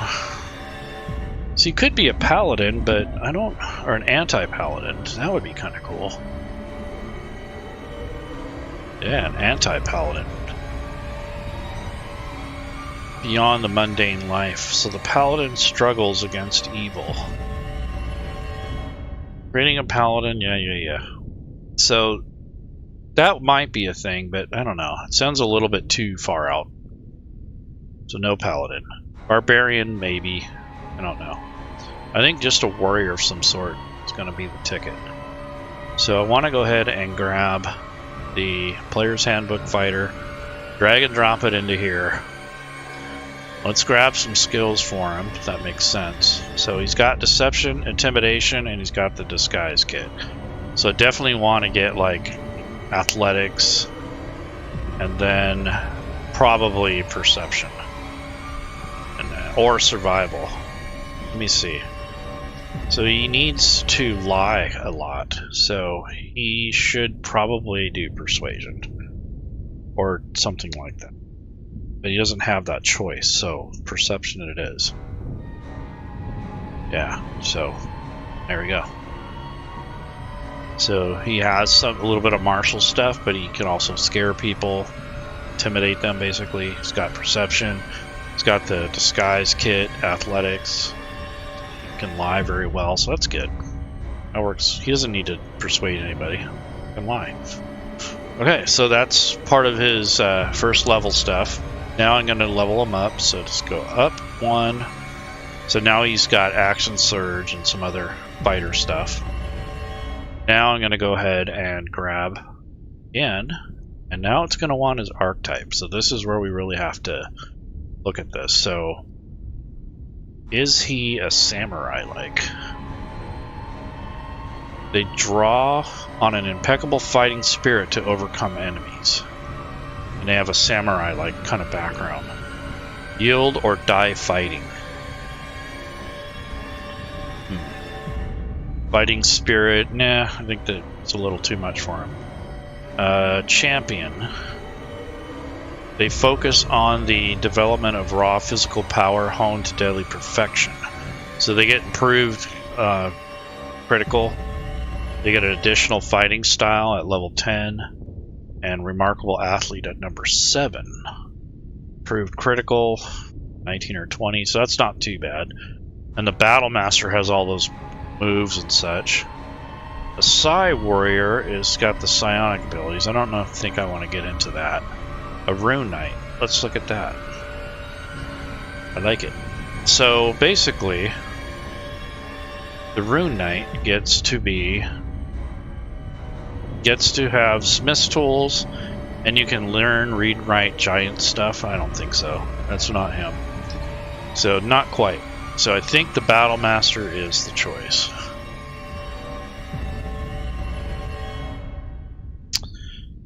And then he gets 2 more levels because he's going to be level 5. So there's level 4. Now he can pick to do some stat increases, which I think I'm going to do, or I can do a feat. And he's really only going to have the 1 weapon, so I don't really need it might have a dagger or something, but I don't see him really using anything else. So he's just going to thump people with that thing pretty much, and just use his presence to kind of make people back off. So I think Battle Master is the perfect... ooh, wait a minute. I thought I picked... I did. I picked Battle Master. Or Champion, I thought. What did I pick here? Oh, Battle Master. Okay, well, I didn't pick the right one, but I'm going to go with it. So, Champion with the fighting style maneuvers, which I think is going to be cool. So I can kind of work that in with his weapon, because he uses that big Morning Star, so I'll think of something that'll help him. So his Battle Master, yeah, he gets all kinds of war things, so that's kind of cool. No problem. And he has his Disguise Kit, armor, shield. So I think his armor, he just wears medium armor. I don't think it's anything very heavy. So maybe like a Brigandine or something like that. So we'll see.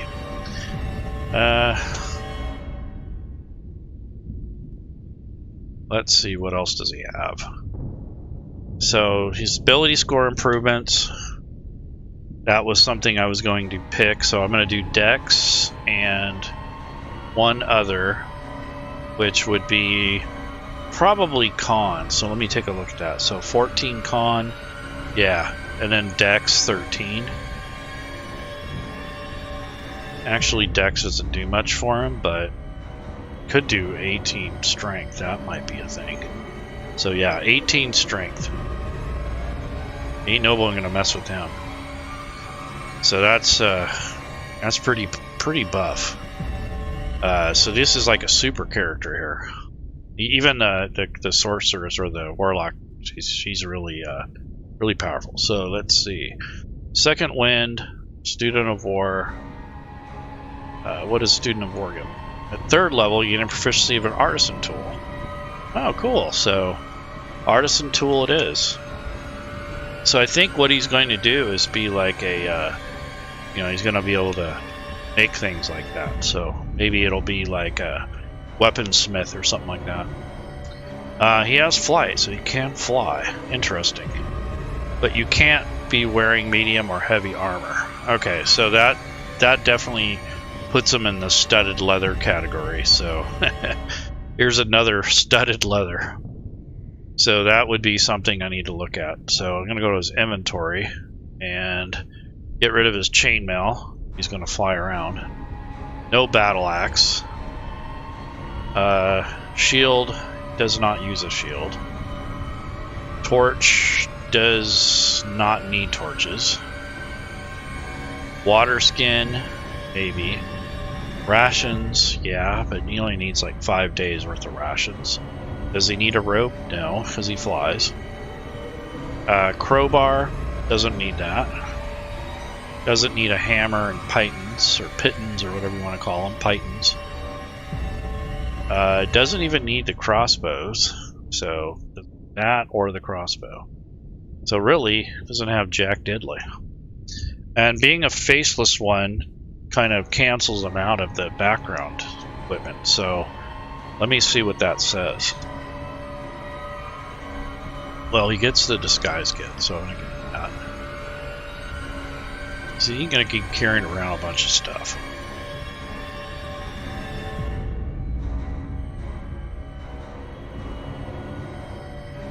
Okay, so he's going to have his clothing disguise and a disguise kit.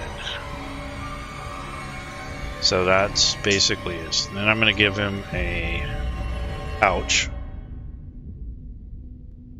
So that gives him something to carry all the little stuff in. I think, no, I'll look what his background says, but ain't going to be a whole lot. You get a disguise kit and a pouch and a costume, so he kind of already has that. Let me look at costume.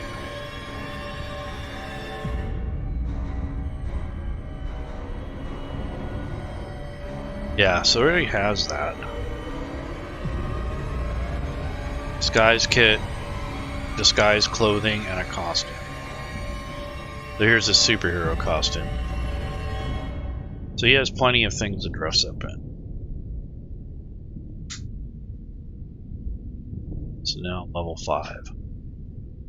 There we go. So now he's 5th level like I wanted him to. See, disguise kit, pouch, rations, that. Oh, and he needs his weapon, of course, his armor. So for his armor, I'm going to get him studded leather.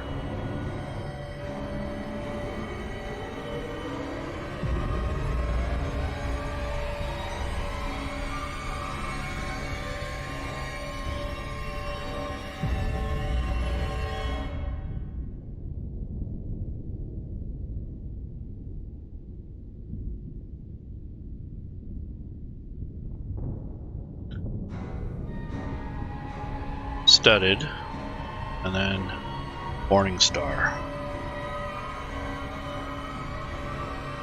Hellfire Morning Star. Let's take a look at that. 1d8 magic. It's fashioned from infernal iron, veins of hellfire. Any humanoid killed by an attack made with this weapon has its soul funneled into the river Styx, where it's reborn into a Lemure devil. I think that's a little much, but it's still pretty cool.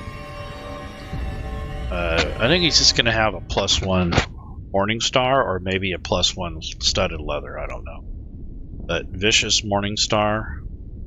When you roll a 20, your critical, it does an extra 7. Whoa. I don't think so. So, I think he's just going to have the regular Morning Star. Maybe he'll have a ring or something, but he's got that Morning Star, and that thing does a lot of damage. Let's see, is it two-handed? It's 1d8 piercing damage. Wow. That's all it does, is just thumps. Yep, piercing. And then he's going to have some daggers. Since he doesn't have much weaponry, I'm going to give him some throwing daggers. So these are mainly for tossing and hitting things from range if he needs to. So that you'll have 3 of those, and they're not for stabbing. So basically, I need to go to the actions tab. Yep, it's just for throwing. So there's 3 of those, so he can throw those if needed. But other than that, that's what he has. And then he's going to have his... See, fighting style archery, no, doesn't have that. Fighting style dueling, maybe. Fighting style protection, no. No. So it's going to be dueling. It's got to be. Let's see. No, that's... Let's see. He's got...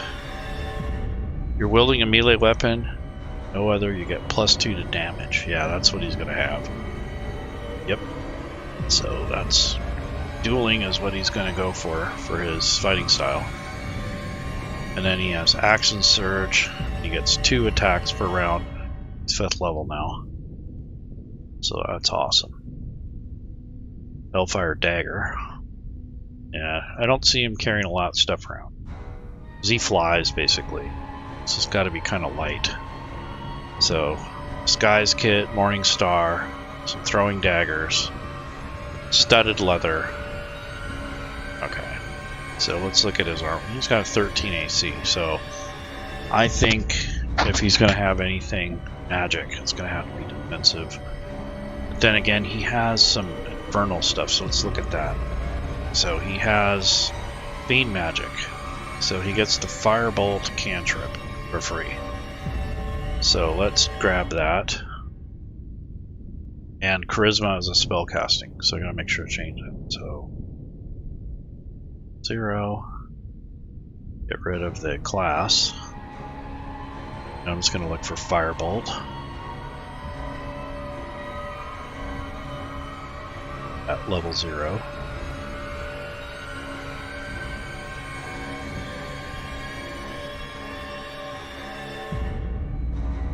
There we go. So that's going to be... That's his cantrip.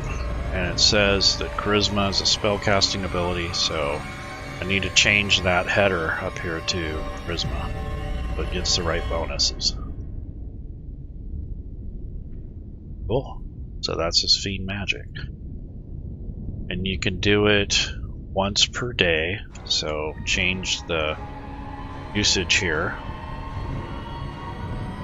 So, preparation mode and summary. So it's a cantrip, so it says you can only do it once per day. So it cannot be in this group. Cannot be in a spells group, so it's going to have to be in his racial abilities.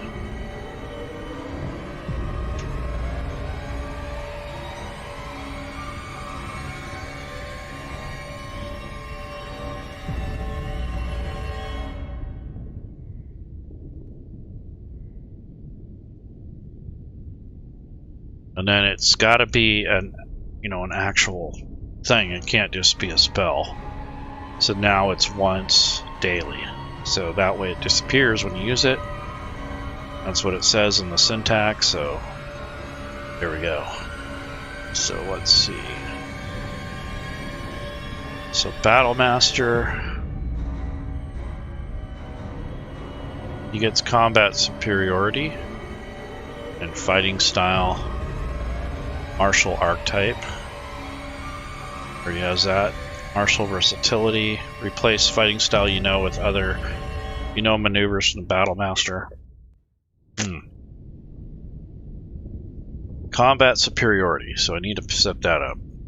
So you get to set third. You learn maneuvers, you get at least 2. And you get additional ones at 7th and 10th. So you learn 3 maneuvers of your choice, which are detailed in our maneuvers below. Okay, so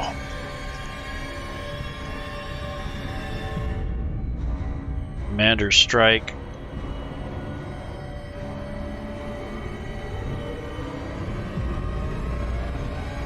Disarming attack. Okay, like it. So I'm going to go to combat superiority in the spells area. These are actually class features.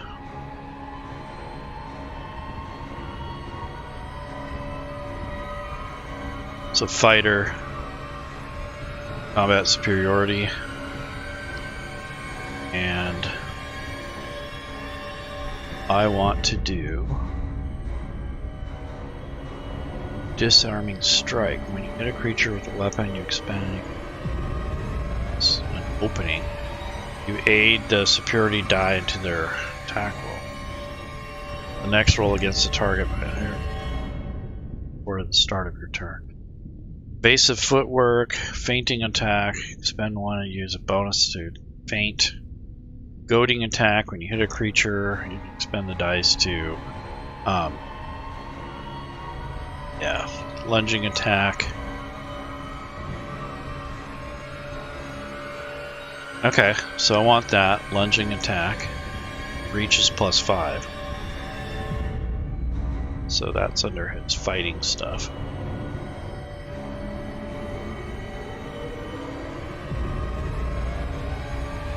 And then he gets 1 more. So maybe a push.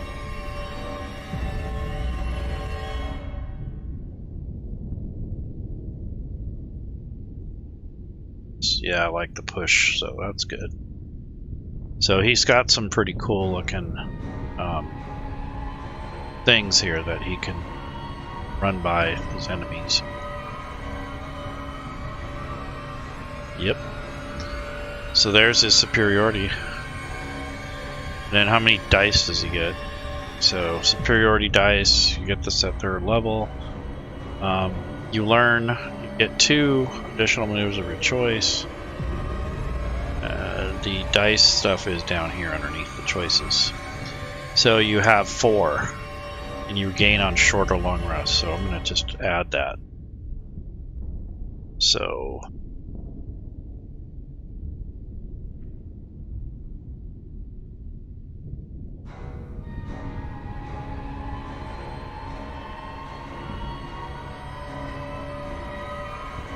yeah, I'm just going to use this to keep track of them. So let's go ahead and do a superiority dice. So I'm just going to add that to this group. So I'll just call it superiority dice. I think there's already one here, but I don't see it. So I'm just going to say superiority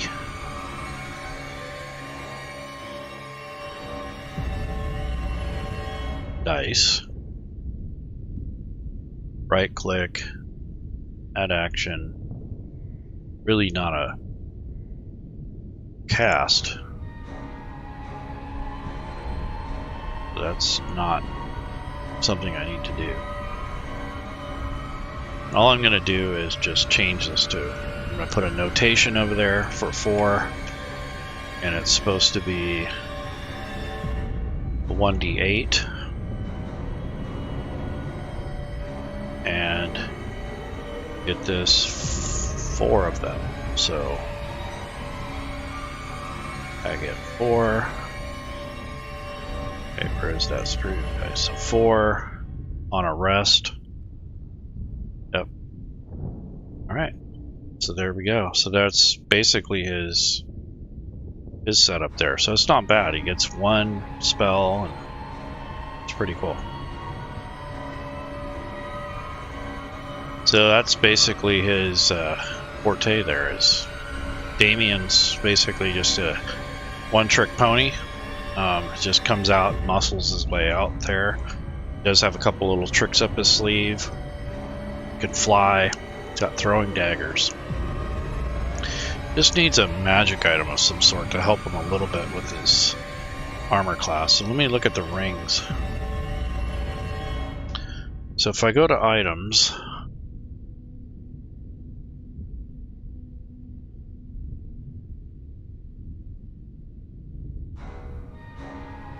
ring. It's ring mail. Ring of evasion. That might be a thing.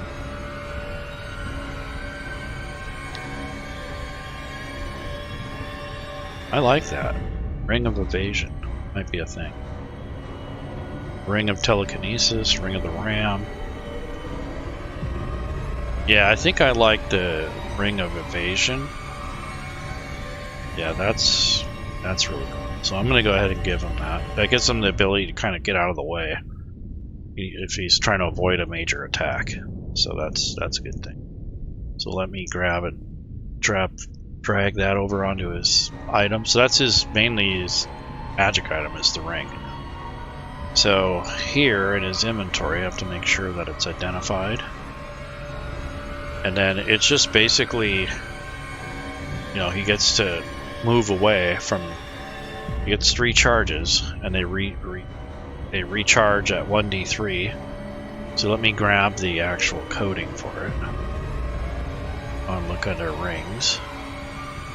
I'm going to type evasion. Okay, so there's the item. And I'm going to put the effect in here. I'm going to put it in a new category called magic items.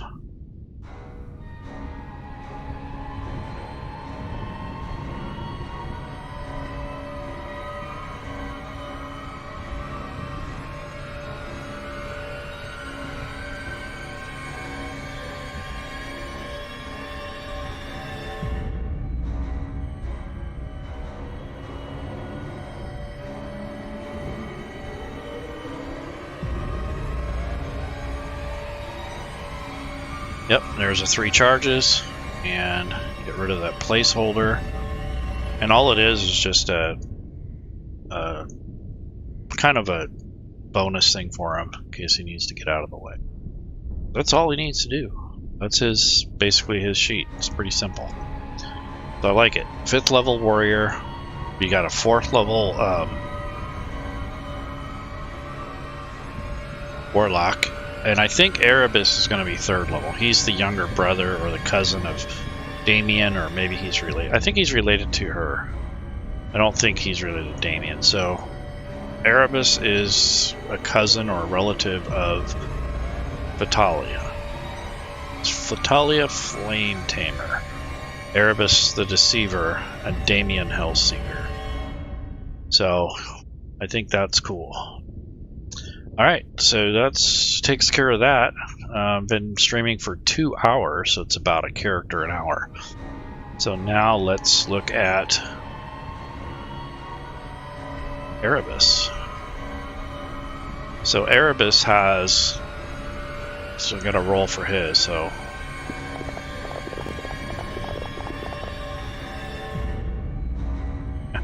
It's got some 8s in there. So, what I'm going to do with Erebus is definitely going to put an 8 in his strength, and probably an 8 in his, not wisdom, maybe his con. He's kind of weak. And then he has a 15, which will obviously go in his charisma, and he has a 14, which will go in his dex, and he has another 14, which will go into his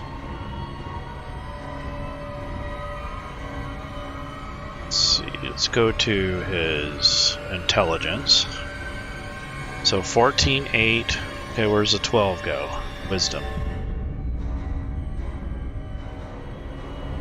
So his physical attributes are not very strong, but it's made up for it in his, it's he's less strong and less constitution. He's kind of weak, but he has really good stats in other places, so that's cool. So he's going to also be a tiefling.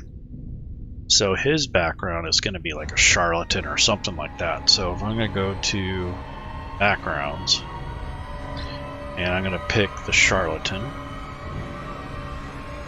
Is it here? Yep. So charlatan it is. So he's going to get false identity, forgery, and disguise kit. And he gets, what else? He gets a scam. So let's see what kind of scam he usually runs. He runs sleight of hand cons on street corners. Perfect. So in his notes, I'm going to write or put that, drag and drop this in here. Let's see if he runs.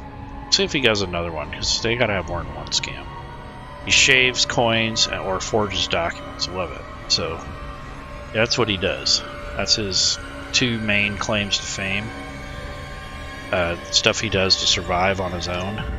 It's not working. Or when he's not with his family or whatever. So that's his. Gets deception and sleight of hand, which is cool. Got those. Okay. Alright, so I think he's going to be a lot like his sister or his cousin, so the race is going to be the same. So I need to look at hers. So Fatalia, and I don't want to make the same mistake that I made last time, so I'm just going to drag it right off of her sheet and drag it onto his sheet because they're the same. And now I'm just going to be picking one of these things, and it was Zariel. That's basically it. So I want to look at, see what it did on the sheet. Yeah, see, that's a lot better. It's a lot cleaner. Yep, that's perfect. Hellish resistance, infernal legacy. Huh. Doesn't get that. You get the legacy of Avernus. Wish it would stop pulling that in. Something wrong with that. So this infernal legacy is going bye-bye. So he doesn't get both. Alright, so that's that. And then here's the sub-races. Infernal blooded is basically... Okay, let's take a look at his stats now. Oh yeah, 19 charisma. Holy crap. I don't think that's right. I think it doubled up again. Charisma 2. Charisma 2. Yeah, that's broken. So it's double dipping on the... So his charisma is actually 17. Yeah, that's something's broken with the tieflings. But anyways, so that it's the tieflings that come from third-party content, not the actual base class. All right, so that's that. And now what we do is, yeah, so he has a 9 strength. At least that came up a little bit. All right. So being that he's so weak, maybe I will make him something of a lore master or something more interesting for the college. I think if he's going to be that.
Alright, so I'm going to pick his class.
So I picked the College of Whispers because I figured out would help with his career.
Alright folks, I think that's going to be it for the night. So, I will return next time, maybe, This character's almost done. I just need to pick spells and such, but basically that's a lot of character building for the last couple hours. So hopefully you learned a little bit and learned kind of how to theme your stuff. So it's a little funner to build and have yourself some sort of plan or an idea of what you want to do. So this again was Hell's Heroes, and there's the 3 main heroes here. There's some other sidekick ones, but Erebus the Deceiver is related to Talia, or Fatal.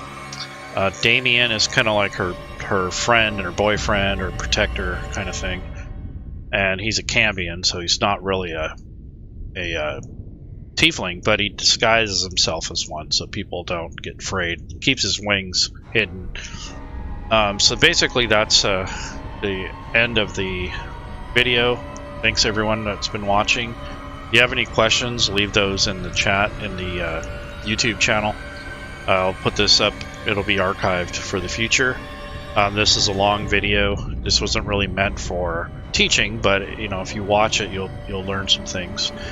Just kind of sharing some of my character creation and giving you some ideas. So hopefully that helps